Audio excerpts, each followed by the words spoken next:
Okay, Ron, perfect. We are up and live. I mean, not live, but we are recording now. yeah, we're live here.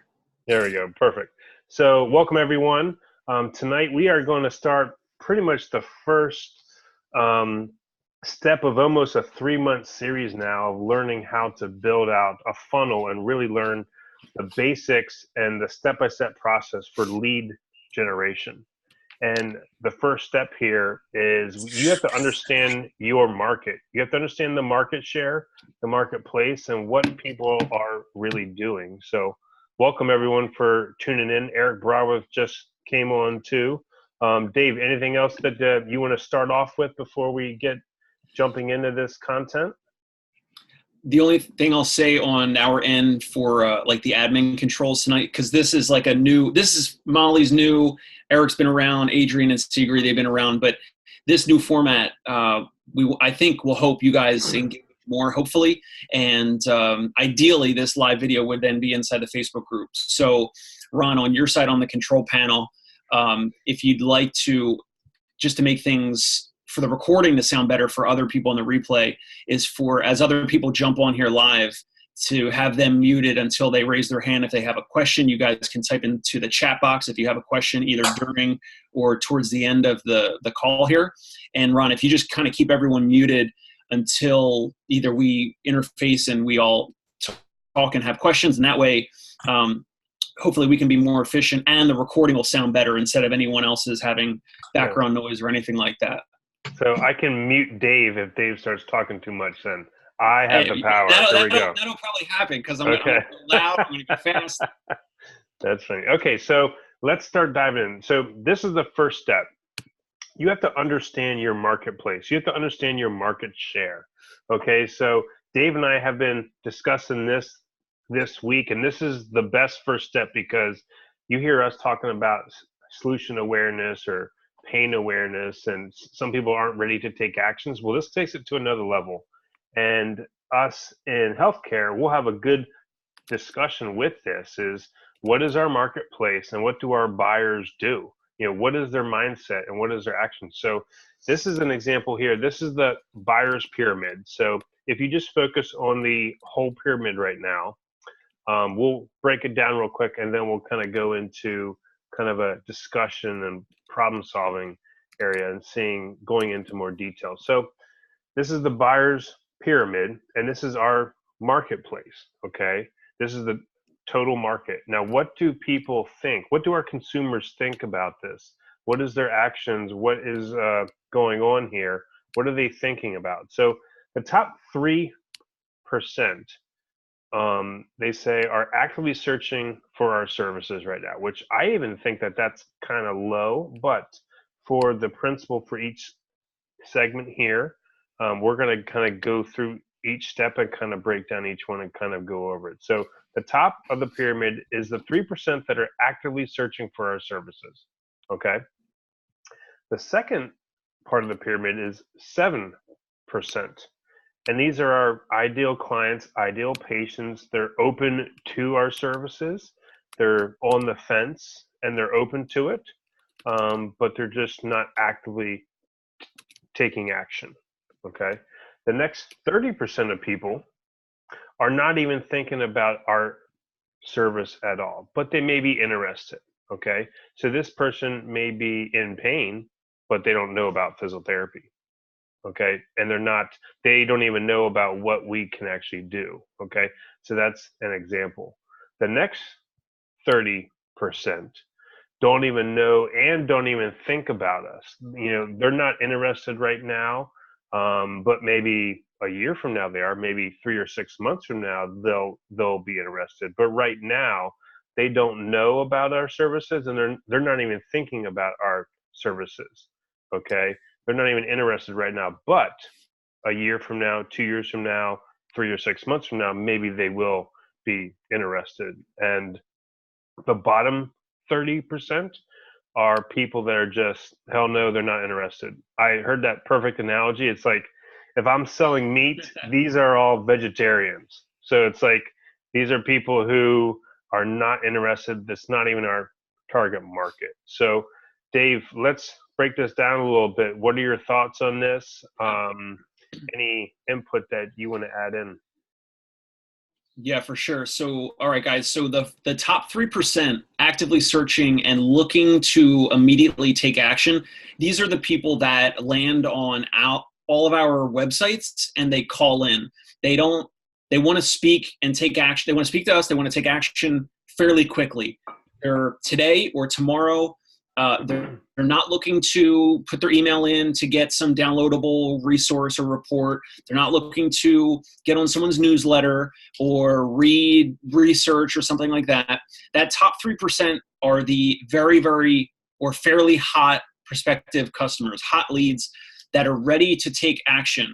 And so that's the individuals that obviously we would want, like Ron said, ideally we would want to have that as a larger percentage or as large as possible. But again, that's just the marketplace. It just depends on your local market and the kind of like the intent and the drivers that are pushing those types of consumers to actually take action and address their concerns. And you guys all know that whatever it is in life, whether it's if it's work or if it's working out, like exercising or trying to eat better or go to sleep at a good time, or whatever the thing is in your life, you know that there's going to be some resistance. There's a challenge. There's steps to, if you want to improve yourself or overcome something or fix something or ease something, it takes some effort. And so that top 3% of people, those are people that are like, they're already going through those hurdles. They're like, all right, what do? I'm going to go on Google. I'm going to search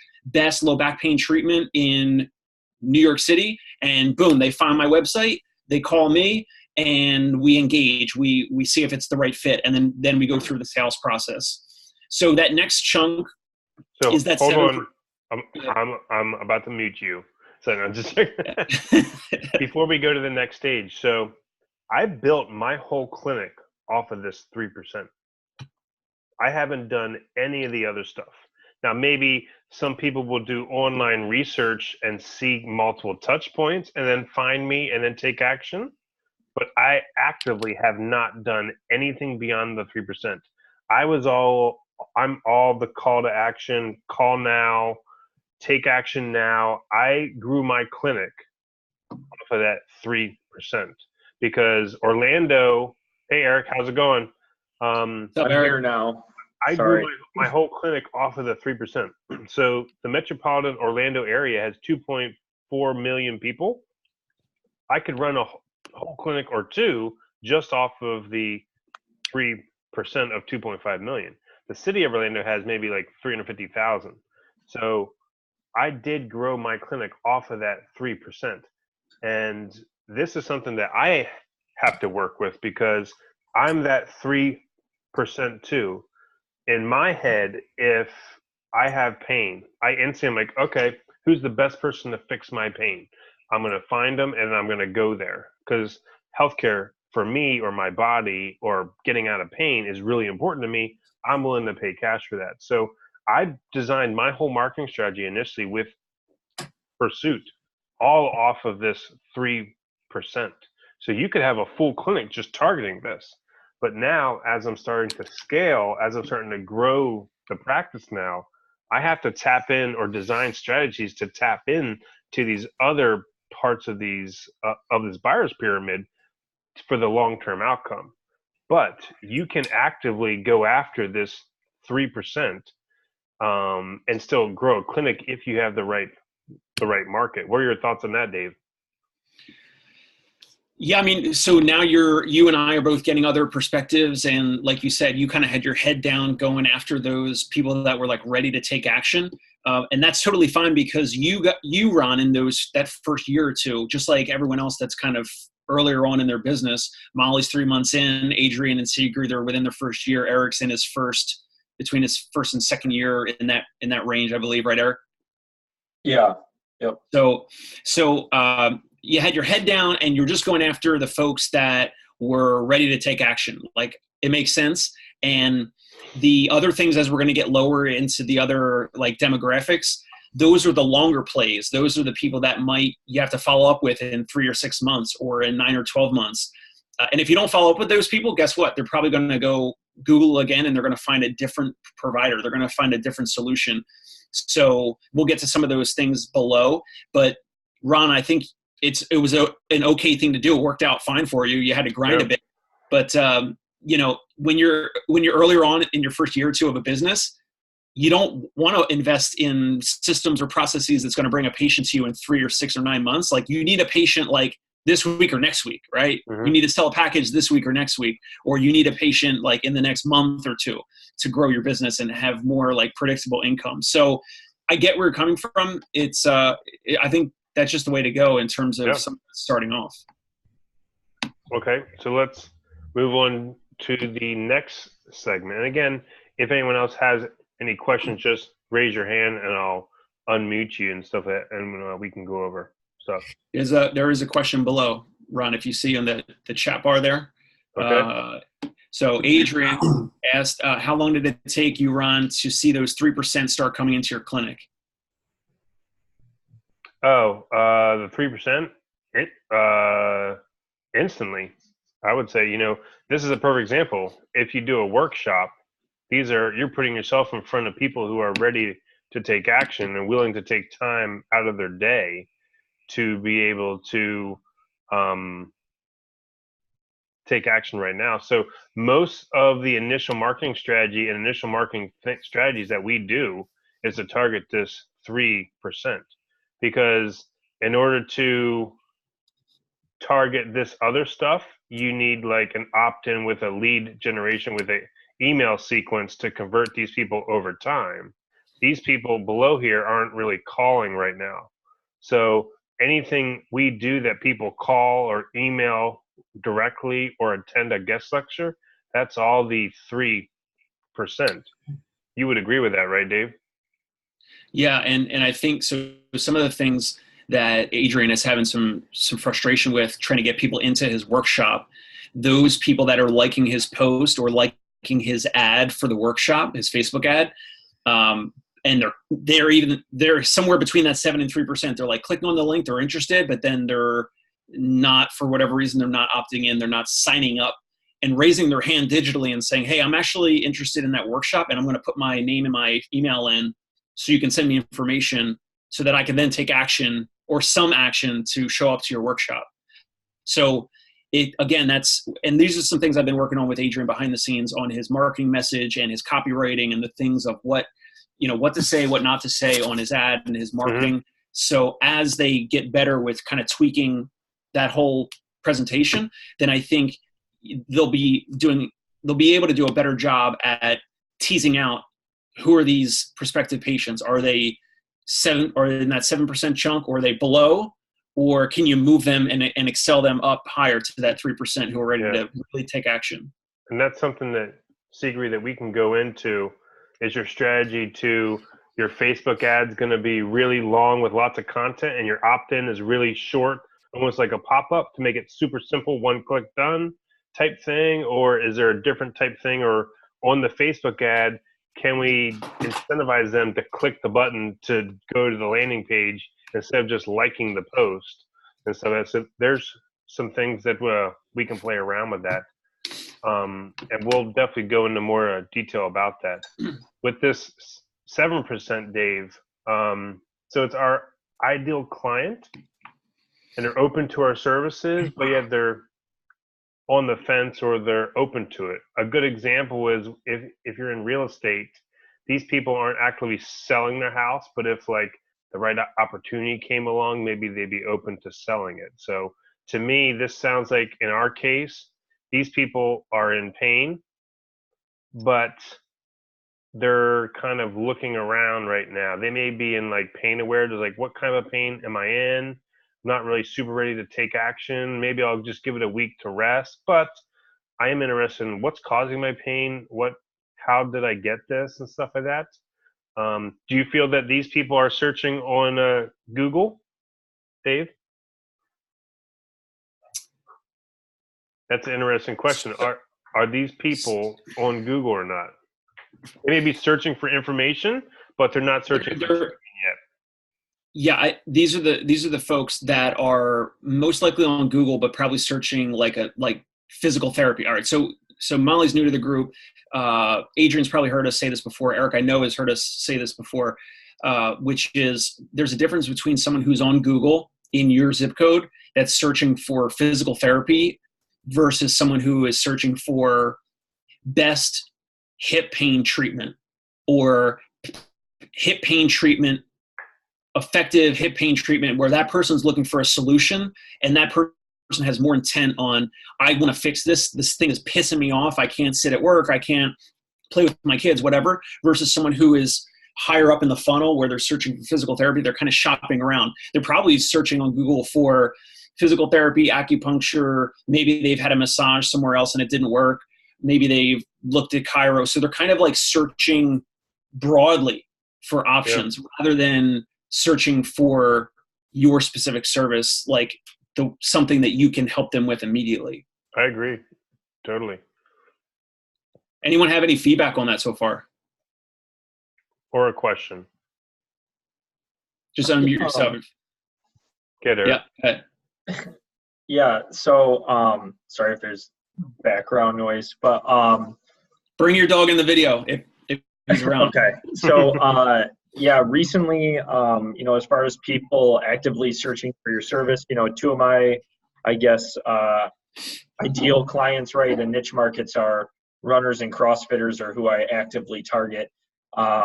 So the best thing I think that you can do, like Ron has said multiple times, is going directly to them. I haven't done many like workshops, so to speak. I think those can be tough, but if you can, honestly, I posted one time about doing injury consultations, and I've gotten into the gym and gotten to know some of the people and the owners and everything like that. So there's a little bit of trust there, and just telling them, hey, I'm going to be here every other Friday from 3 p.m. to 4 p.m. and I've got 4 slots open to do an injury consultation. And that way I'm creating this kind of sense of urgency like we talk about. And these people are already have in the back of your head, like, hey, I need to see someone about this so I can keep doing CrossFit. My Facebook blew up. And so, to be honest, I had no one at that hour slot of 4 to 5 p.m., but everyone asking, hey, I can't get in at that time, but can you make time for me another time to just check this out? And so I think that equivalated. I mean, I'm still part-time right now with my business in December here, and it's helped me sell, a couple $1,000s in packages right now. So nice. Yeah. Hey, Eric, what did you call that again? Like it was called injury what? It's just an injury consultation, like a complimentary injury consultation. It's a quick 15-minute screen. I'm really not giving away a bunch of services. I might give them, to add some value to it. I do try to give them like, hey, try this stretch, but I think you need a full evaluation. And if they don't need a full evaluation, I'm not going to tell them that they do, but give them like one thing to help kickstart it right before you see them for a full evaluation. And then, they'll love it. And so it's a great idea because my wife, Sigrid, she's the one that's the physical therapist. I'm just doing the marketing piece of it. And she took Dave up on an idea of kind of joining like a gym or fitness. And so we do more women's health, prenatal and postpartum. And she joined a gym that they do a lot of exercising groups. So that could be something that, that we could probably implement, like after the workout, she could set up time like 20, 30 minutes afterwards, an injury consultation, and it would benefit the group because then the mothers can continue taking the workouts. So. Yeah, absolutely. I know we have a huge, bunch of, I guess for her, if she's into women's health, I would encourage her to seek out empowered women, so to speak, in your area, because I know at least in Grand Rapids, there's literally a flock of women that refer to each other because they're all about women in business and all this stuff. And so she could definitely connect with them. But yeah, sorry, I don't mean to steal your thunder, Dave and Ron. No, that's great, man. We're gonna let you freestyle all night. I get to save my voice a little bit. It's fine. That's funny. That's good. That's all good stuff right there. Perfect. And you actually mentioned something that I'm going to finish this up with, so I will go over that again. But the next 30% now, okay, these are people that aren't even thinking about our services, but they may be kind of interested. Again, I think these people may be in pain, and I feel that these people are like, they have pain, they just want to rest and see if it goes away, or they'll try some stretches at home, and or maybe they're in pain but they have families and a business and they're putting their own pain on like the back burner. We know that we can help them, but they're so over prioritized with their kids, their family, their work, and their business, but they're in pain, but they're not even thinking about coming to see us yet. So any other input that you want to add in to that one, Dave? Yeah, I would say when I hear this 30% chunk, I think of, and you guys all know the type of people, like it might have been at clinical rotations or jobs or hospitals, or might have been somewhere along the way, you guys working somewhere else.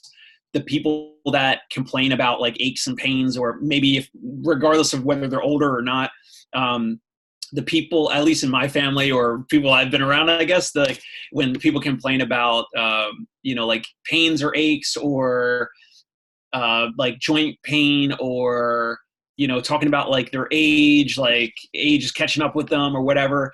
Those are the people that they know they have some warning signs going on. Their body is giving them some neurological symptoms or orthopedic feedback, or they feel their body is changing.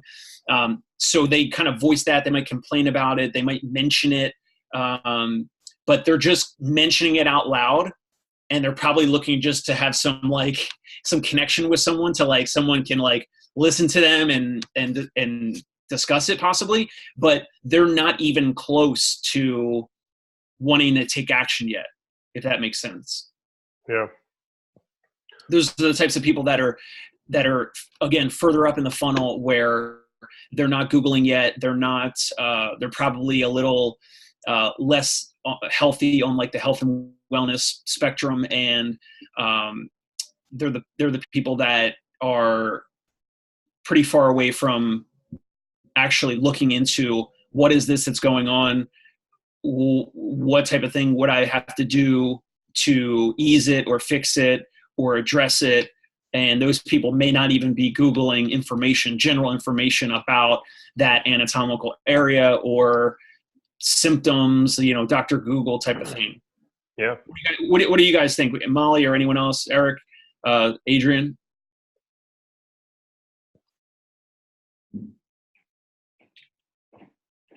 Bueller? They're good. Bueller. Yeah, I mean, that's good because, most of these people aren't even, we're not even seeing these people yet and stuff like that. So, but these people are in pain. And the concept is that, if we can identify them, maybe we can move them up this kind of pyramid eventually by certain types of like strategies. It's kind of like this last group here, which will end up getting some questionings after this too. I have some questions on this, but they don't even know about us. They don't even think about us. They may not be interested now, nor even know why they need us or anything, but maybe a year from now, or maybe 3 to 6 months from now. My question is, Dave, and what's your thoughts on this, and to the others in the group? Are these people even in pain? It's like, if this is our whole marketplace right here, is our whole marketplace people who have pain, or is it like a spectrum? Like these people, I think it like these people don't even have pain yet, but they're like runners and CrossFitters right now that don't have pain. But we know that in 3 to 6 months, they may have an injury and they may need this. So my question for everyone is, are these people in pain right now?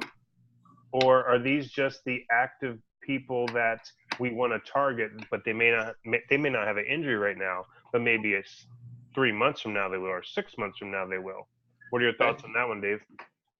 Well, I mean, I have a couple comments, but go ahead, Eric. Anyone else can jump in, and I'd be happy to just kind of discuss this, but I'd love everyone's feedback. I think the last two are really about just simply touch points. And the last one, definitely, they're not in pain, but they know that you exist and what you do and everything like that. So for me, you know, being involved with the different CrossFit gyms, they know that I go to the classes and speak their languages, and they know I do physical therapy, but they don't have an injury. So, you know, but if they do, they know that they can come and talk to me about it, and then I'm more than able to, you know, at least answer their questions, point them in the right direction. And while these people, I think also you need to think about the who do they know? Because yeah, they might not be in pain, but chances are they do know someone who's having some issues. And I've had people come up to me more often than not. It's not that they're in pain; it's that their husband's in pain, their brother's in pain. Someone had this injury happen. You know, it's simply from the CrossFit gym I'm in alone. It's honestly been not even that the members are in pain. They're pretty healthy and doing well. It's, you know, their son broke their leg or whatever's going on. And I'm the local physical therapist that they've gotten to know and they trust. And so that's where those touch points, I think they say you need 12 touch points to make a sell. So if 7 to you're not 21, going to beat a lot of people out if on just, you know, it's tough to beat someone out on a first impression alone, but if you consistently put out those touch points, by the time that they actually need you, it makes the sell with that much easier. Love it. Yeah, I totally agree. I kind of think that not all these people in this 30% bracket are in pain. So I think there's some people may be in pain and some people aren't. So I kind of agree with Eric's comment on this. Our marketplace is kind of bigger than just people in pain. It's actually like a wider market looking at active individuals also who want to stay active and healthy. And I think some of these people fit into this category and stuff like that. So, and then anything else, Dave, you want to add in? Yeah, I mean, I like what Eric mentioned about the touch points. And so those are the folks that, like, they need more interactions from you. And those touch points, as Eric mentioned, they may have seen your Instagram or your Facebook profile. Maybe they clicked on they saw some Google reviews on your Google profile. Maybe they clicked in your website. Maybe if they called you, that would be 5 touch points already. If they didn't call you, it was those 4, and they put their email in for some whatever, or whether they asked a question through one of your contact forms on your website, that could be a 5th touch point. Or when you reply back to them and you start engaging, there's additional touch points right there. If they saw your YouTube videos, right? So like Seagreen and Adrian are here because Ron, you remember they said that they watched all of our YouTube videos, Adrian, maybe multiple times or something, and then you called us and then we spoke and now you're here. So those are the touch points that are needed for a lot of these folks.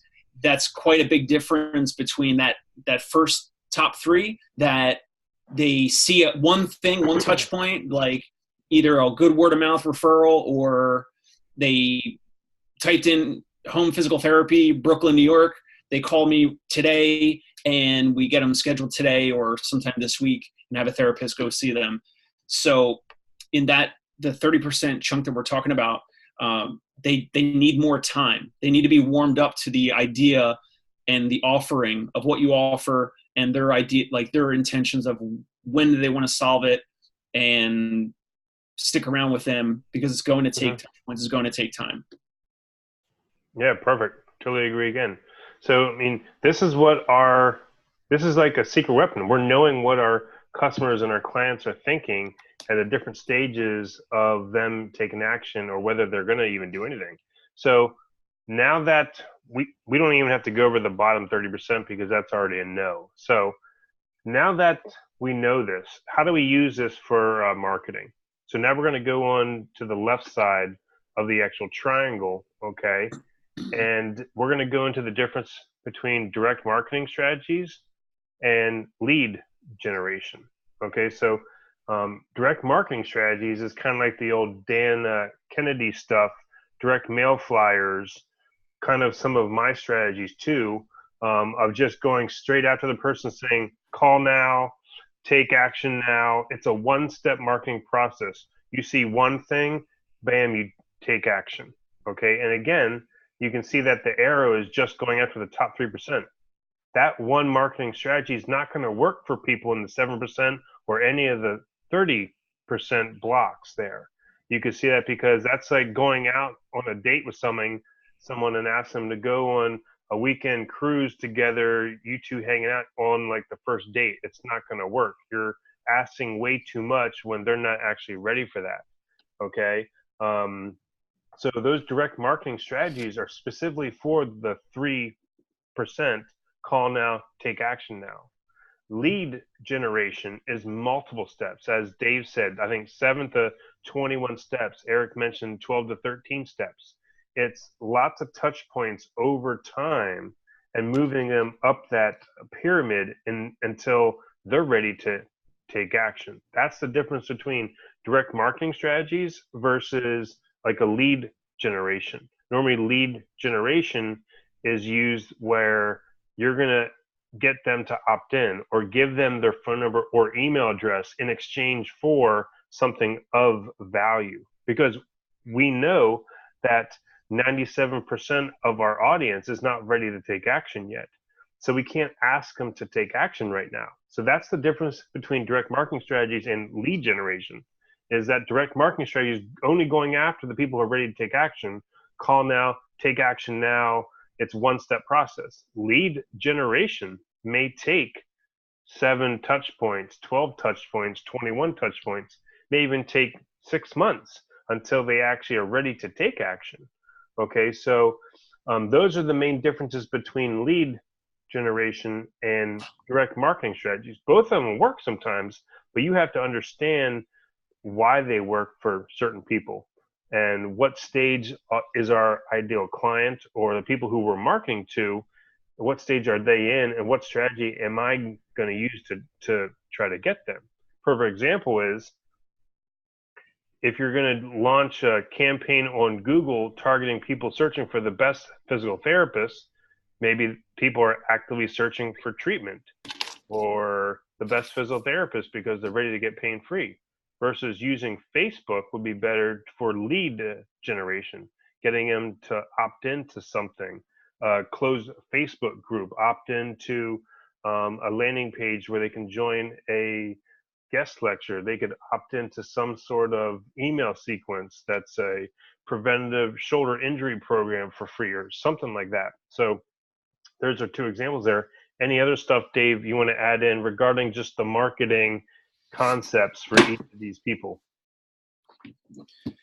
No. So other than just reiterating that there is a difference between the direct response marketing where, like you guys have seen, if we have like a promotion or a special for this mastermind or for another course or whatever it might be, like, and if it ends at a certain date, like we have that running, and if you invest in it and you check it out, great. And if not, then no big deal. You still can engage in our other stuff, versus the approach where a lot of you guys and everyone else that's in the mastermind, they've either seen a bunch of our YouTube videos, they've been on our email list. We try to keep the emails and the YouTube videos very helpful and valuable and relevant all up front. In the 101 group, whenever Ron and I are not so busy, we're trying to do live videos and engage and answer questions and comment and all that type of stuff. So these are the types of things, those strategies that are more on the longer term, like the lead gen side of things, which are going to be 2 or more steps versus a firm call to action, if that makes sense. So any other feedback or takeaways at this point, guys? Good. So let's take it a step farther. What's an example of what we can do that will target this? So if I have a headline, and we're going to have a whole breakout session on this, on headlines and which ones to use. If my headline on a landing page or on an advertisement said, call now to get this 50% off evaluation and take your first step to get pain-free again, that's an example that's only going to target the 3% because it's a direct call to action. That's not going to appeal to my whole market. So I may get some quick leads from that, but I'm only going after the 3% with that if that's my headline. So the next question is, what kind of headline can you use to target the 10%, or maybe the 47%, or maybe the 40%, or maybe even tap into 60%? What headline can you use to get the majority of your target audience just to say, I'm interested in that? I'll give you my email address. That's where we have to start thinking about this, knowing that the majority of our market is not ready to take action. Can we create a great enough headline that 60% of people are going to say, hey, I'm interested in that. I'll give you my email address for that. So I heard an example of a real estate example with this. So the 3% are people who are ready to sell and buy a house. But that bottom 30%, or the second last one, is people just owning a house and they're not ready to move, nor are they not thinking about moving. But if I used a headline, learn how to never pay property tax again, you could see how a good portion of those people would be willing to learn about that, because that's going to create a lot of value, even for someone who's not even willing to sell, or maybe even like learn how to increase the value of your house by 15%. Even if you're not willing to sell your house right now, I'd still get some of those 30% people and those 30% people there. So when we're designing a marketing campaign or writing a headline, can we create a good enough headline that's going to capture that 40% of our marketplace? One thing and the question is for us that's kind of tricky is, are these people in pain or not? So I don't know if that bottom group for us is currently in pain, but I know from our discussion today, and we kind of all agree on it, that the top 3 sections are all in pain. So instead of asking someone to call now to get pain-free and take advantage of this 50% off eval offer, I'm going to write something like, imagine a life that is pain-free, or some sort of strong headline that I can capture the top 3 groups, which is 40% of my market. Or we have to think of a good headline to, if it's a niche market, imagine a life running pain-free again, or something, if I'm targeting runners or something like that. So we have to be creative. And this is what Dave and I are going to have a whole section on, writing a headline. Can we write a headline that we can use for this lead generation to tap into our bigger market audience to get more people opting in? And then over time, we can give them the email drip system and have our systems and processes that are all automated to get them whenever the time's right, to educate them about this, to earn their trust, to like us, to see our content, and like stuff like that. So I've talked enough. I'm going to mute myself, and then I'm going to give Dave. It's good. It's good. Then I'm going to give Dave the mic. So. All right. I want to do. So Ron was going over headlines. I want to go over actual things that you guys have all done, or you may be doing, to build out some of these pieces of this triangle in regards to reaching different people, different segments of your market where they have different levels of seriousness in regards to taking action. So as Ron was talking, and as Molly had just joined earlier, I was looking at her profile because I recognized her name, but I didn't know much about her, right? So Molly's new in the Mastermind. And so I clicked on her profile and I noticed that she's focusing on chronic pain patients, and she's in Nebraska. So she's in Omaha, Nebraska. Now, in regards to the people that she's reaching out to, that top 3%, those people are going to just call her. They're going to go to her website. They're going to go to hopefirstpt.com and they're going to call her, right? So that's the top 3%. The next chunk down, the next 7%, the ideal client, they're open to her service.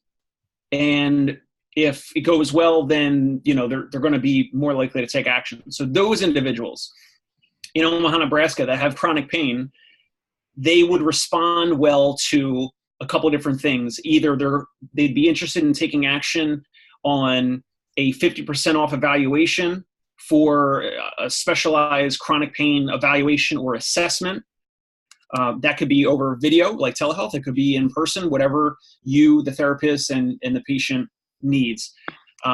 Also, that 7% chunk of individuals that have chronic pain in Omaha, Nebraska, they would be much more likely to show up and arrive for a chronic pain workshop. However, again, we'll talk about headlines another time in regards to headlines for that 50% offer and a headline for a workshop.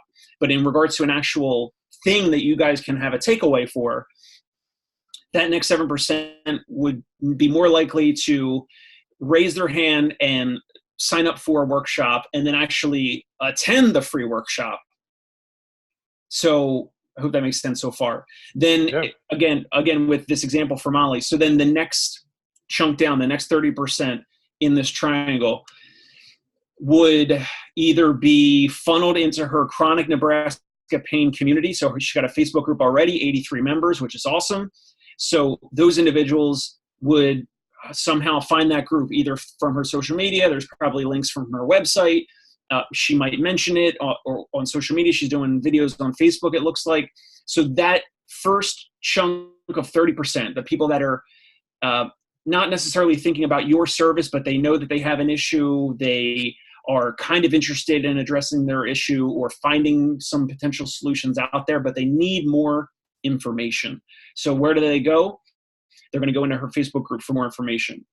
That's a great way for lead gen, by the way. I love that concept with the closed Facebook group. I do it for runners, but for chronic pain patients, for them to be able to ask questions and interact to you, that's going to be a great source of leads for you as that builds up. Sorry, Dave. No, it's fine. So, okay, so she's already got it. Three free health guides. So Molly's got a guide for Journey to Better Health. And so right here, so she's already got it. And with a drop down for fatigue, neck pain, or balance. So that funnels that same 30% chunk of folks. So the people that need more information. So some people may not want to engage with a group setting on Facebook. Maybe they if they have an issue, they want to keep that private, whatever the thing is, whatever the condition or their issue, they may not want to engage in a group setting.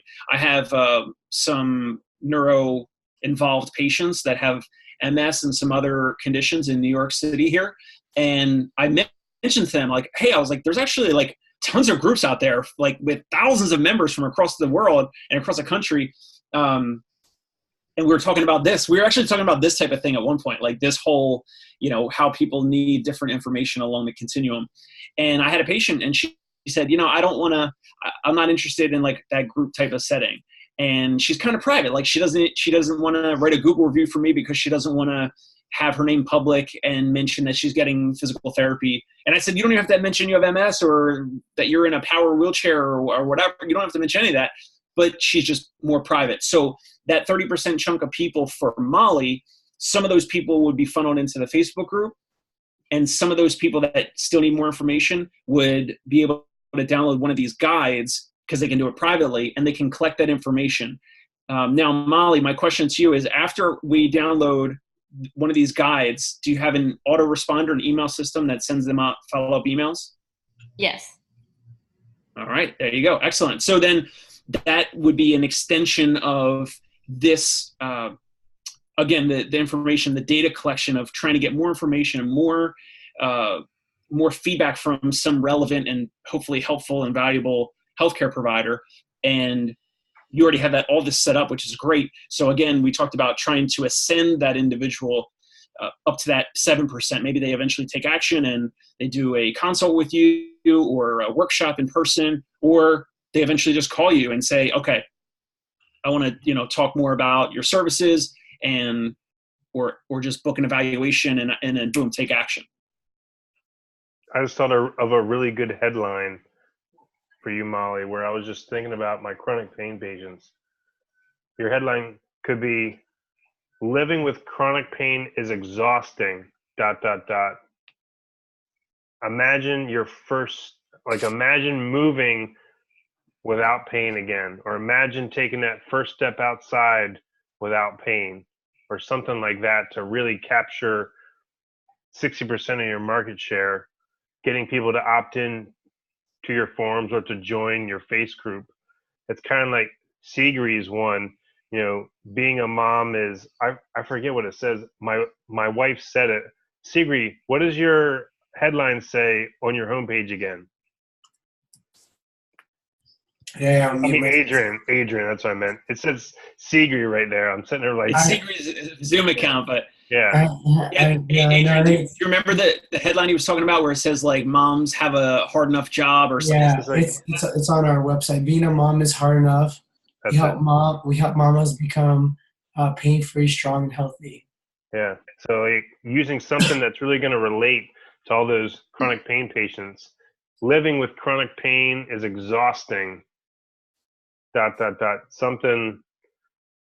Imagine life, like imagine moving again with less pain, or imagine moving without pain, something like that. That would be a great headline for a chronic pain patient, whether it's a landing page ad, whether it's your first hero on your website, anything like that. That would be a great one. What does your website currently say, Molly, at the top, if you don't mind me asking? Let me, I have to go to my website to see what it says.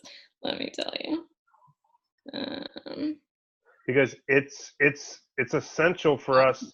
That top, your big statement at the top needs to capture those people's attention quick, or they're going to move off or go somewhere else. So using a headline, this is another training we have, using a headline that's really going to capture their attention is going to keep them looking, keep them on that page. So the very first kind of two things I have on here, kind of my title is welcome. So I'm in Lincoln, not Omaha. Just a little correction. Oh, I'm sorry, my bad. Lincoln, my bad. No worries. Do you get that? Do you get that a lot? That if people would just assume it's Omaha, or am I just an idiot? I mean, you're not an idiot, but I don't think anyone's ever assumed that I'm an Omaha. My bad. I know college baseball, the World Series, yep. Baseball's in Omaha every year. My bad. Yep, no worries. So that headline is "Welcome to Lincoln's only mobile physical therapy and wellness practice, delivering transformative health and wellness care right to your door." And then I have my phone number, and then I have a little bit more. Do you only treat chronic pain patients, or are you treating a wide spectrum?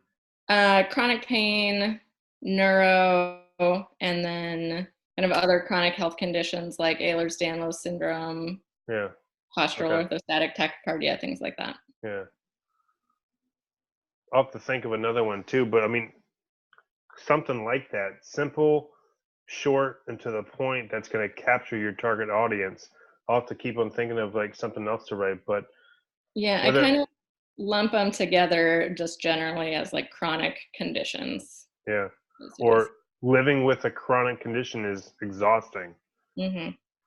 Living with chronic, you don't want to say disease, but I'll keep brainstorming and we'll think of something else too. But we're also going to have a whole nother section on like headlines. But you guys get the concept here with the whole buyer's pyramid, understanding our marketplace, and the mindset that in each stage here, that not everyone's ready to take action. And now we know exactly what our market is thinking and whether they're in pain or whether they're not. So once we know this, we can apply this to marketing.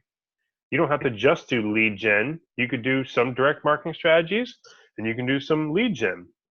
I'm growing my business. I'm outsourcing a lot of my marketing and I'm going to start expanding into this lead generation series so I can reach a bigger market share of Orlando so I can start growing and scaling my actual business. So I'm still going to do my direct marketing ones because it's working, but I'm going to start tapping into more of this lead gen stuff. I do little things of it. I have a closed runners group called Orlando Runners Therapy where I funnel in all runners from around the Orlando area. Some are in pain and some are not, but they engage over time. And then whenever the time is right, whenever they like me, they trust me, then they'll take action. So any other questions with this, understanding our marketplace, and then from this, we can design a strategy to target our certain market, write the appropriate headlines, and start building out a funnel for this based off of this knowledge. So the first step in this is to understand the marketplace and the different types of buying stages that our clients or patients are in. Any other specific questions about anything?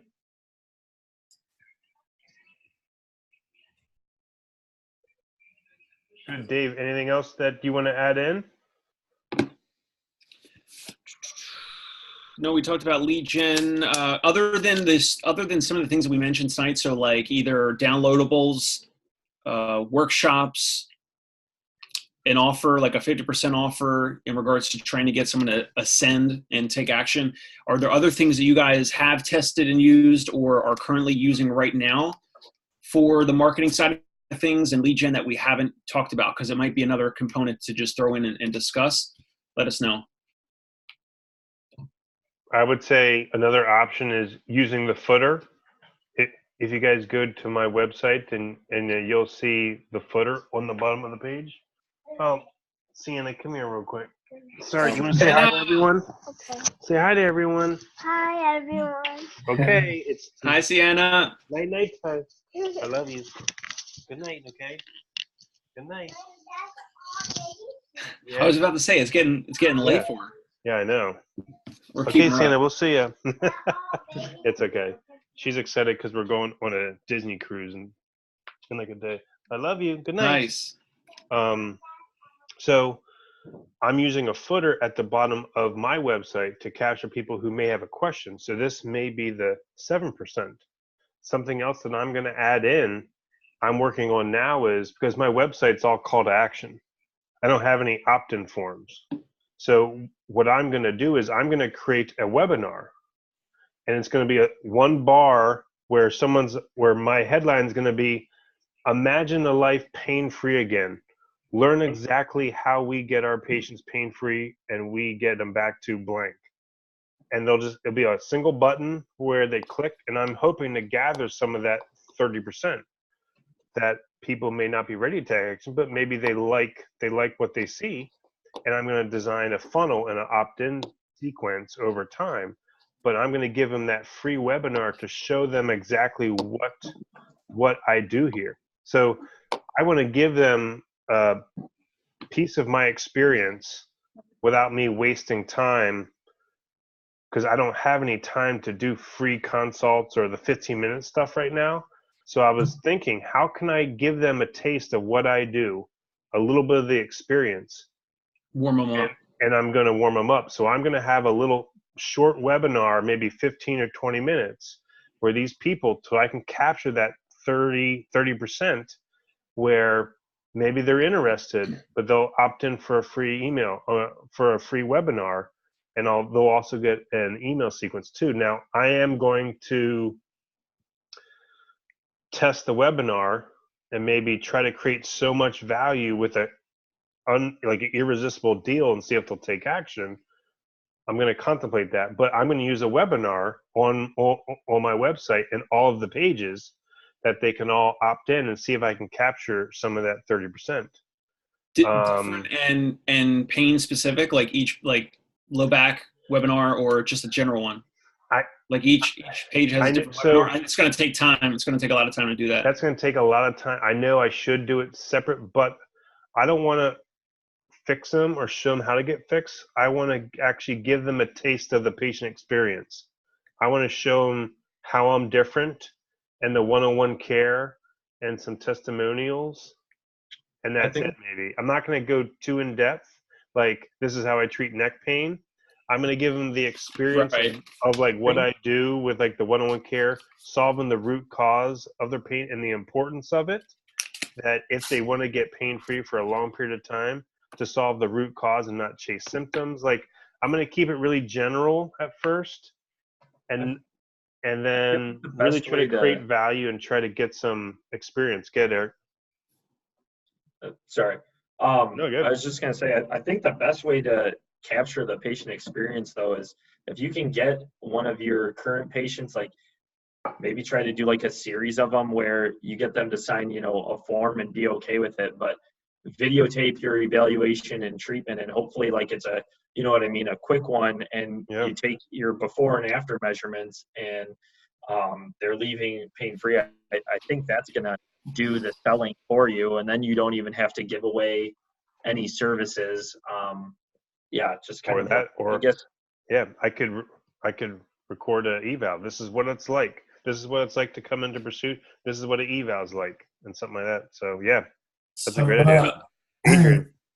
So like Sigrid and I decided to do something like that, where we were kind of recording her like doing like an evaluation, and like she kind of cut it up kind of to introduce herself. It's on her services page, Hey. kind of explaining what she does, but also so that they could see the video of like kind of going through a session, what it would be like, and you can see her working on the patient, and then she's kind of like narrating like what the difference is between like concierge and like the benefits of getting the value of having one-on-one care and a concierge physical therapist, and so trying to leverage that in comparison to somebody else. Perfect. The one thing that Eric mentioned, I when I was on Instagram recently, I commented on it, and the pre and post video that he did with a woman for her neck pain and range of motion. It was a really, Eric, how did you edit that? Because that was a really quick, if it's Instagram, it's a post, it's less than a minute. So you did some editing, right? I did zero editing. So I was down in sunny Florida, right, visiting my wife's aunt. And she's been dealing with neck issues and back issues. And we stayed with them for free. So I worked on her for free and, traded services there. But so I'm like, well, if I'm doing some free services, do you mind if I do a quick eval? And so I knew, okay, that's exactly what I was thinking was people want to see a before and after. That's really the main thing they care about is a before, maybe a little bit during on what you're doing a little bit, and then after seeing those positive results. So all I did was take a quick, it was just a 1-minute clip of, I had just videotape it with my phone and explained a little bit about what I was doing, and then a little bit after, and have, try to have the real results in terms of, oh yeah, that does feel better. And that way you get, it's clearly not scripted. You can see the sense of satisfaction on the person's face that it's real and genuine, and everything like that I think is important. So how did you mash the two videos together though? Because wasn't it one video, or it's two and it was? I just uploaded both of them separately because it was on Instagram, I believe. So yeah, I just uploaded them both separately. Oh, that's easy. Yeah, you're right. Okay, cool. Awesome. Cool, perfect. I know for sure that before and after is definitely pretty powerful stuff. Go ahead, Ron. Yeah, I love the idea on that. That's a great idea. Perfect. I will definitely doing some of that with the before and after, especially the after. That'll be perfect. I like the video sequences too, where you do something, look at range of motion. Oh, no pain. There you go. So it works great. I think that would be awesome. So any other comments at all? Any other ideas that you guys want to throw out to target each one of these sections, except for the hell no section? I don't know. I think like Ron, you talked a lot about like your podcast and like how like your podcast, and sometimes like you're not necessarily targeting like certain patients. Like when you could be talking about like you're just like you could find somebody that has nothing to do with PT, but you're like somehow like promoting yourself, because maybe somewhere down the road, like they'll be like, oh, I heard Ron, like I heard Pursuit, they do physical therapy, and he talks about him, 5-star, and he has all these like 200 some reviews. So then that's something like in the back of their mind, and like I'm sure like you put like little hyperlinks or something where you do like linking to the website. So it's like that YouTube. Yeah, that would be something to target that bottom 30, where someone in my interviewee's network may have watched the video and heard of me, and then maybe a couple months later, like, oh yeah, I had some pain. Yeah, my friend so-and-so was interviewed by that Dr. Miller guy, and maybe they go find it and then they backlink to my website and then they go into that or something like that. So they see that touch point, they know of me, but it may just start that cascade of events that will lead them eventually in pain on my website calling. So yeah, that's another example that would probably target that bottom section. Perfect. I think I like this new format. I like having you guys on to engage and ask questions. And I wonder how many people I can actually have on. That'd be awesome to have a lot of people on. I think you said like, didn't you say like 30 or whatever? I think we could have everyone. At one point there is a lot, but as you do a screen share, I wonder if I can still have 30 or like 18 or something like that. I forget. So, but otherwise, I think we have when you guys see the link, you got to jump in first. Yeah. There you go. First. But I think this was a great first step. Understanding our marketplace. Now we have the basics. The next step is going to be, creating a headline, and we'll give you guys a list of example headlines and some blueprints of what you guys can actually use. So when you're thinking of a marketing strategy, am I going to do a direct marketing strategy or am I going to do a lead gen? And then we'll give you some example headlines that have worked for us.